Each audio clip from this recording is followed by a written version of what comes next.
நத்தம் விஸ்வநாதன் தாக்கல் செய்த மனுவை தள்ளுபடி செய்து உச்சநீதிமன்றம் உத்தரவு பிறப்பித்திருக்கிறது.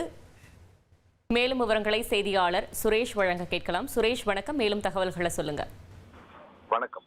கடந்த 2021ஆம் ஆண்டு நடந்த சட்டமன்ற தேர்தலில் திண்டுக்கல் மாவட்டம் நத்தம் தொகுதியில் அதிமுக சார்பில் போட்டியிட்ட முன்னாள் அமைச்சர் நத்தம் விஸ்வநாதன் தன்னை எதிர்த்து போட்டியிட்ட திமுக வேட்பாளர் ஆண்டி அம்பலத்தை விட 11,900 வாக்குகள் அதிகமாக பெற்று வெற்றி பெற்றார்.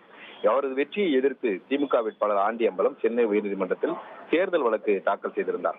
இந்த வழக்கு நீதிபதி ஆஷா முன்பு விசாரணையில் இருக்கிறது. இந்த நிலையில் தனக்கு எதிராக தேர்தல் வழக்கு தாக்கல் செய்ய எந்த காரணங்களும் இல்லை என்பதால் திமுக வேட்பாளர் ஆண்டி அம்பலம் தாக்கல் செய்த தேர்தல் வழக்கை நிராகரிக்க வேண்டும் என்ற கோரிக்கையுடன் அதிமுக எம்எல்ஏ நத்தம் விஸ்வநாதன் தரப்பில் மனு தாக்கல் செய்யப்பட்டிருந்தது. இந்த மனுவை விசாரித்த நீதிபதி ஆஷா தேர்தல் வழக்கை விசாரிக்க போதுமான காரணங்கள் உள்ளதாக கூறி தேர்தல் வழக்கை நிராகரிக்க வேண்டும் என்ற கோரிக்கையுடன் அதிமுக எம்எல்ஏ நத்தம் விஸ்வநாதன் தாக்கல் செய்த மனுவை தள்ளுபடி செய்து உத்தரவிட்டிருக்கிறார்.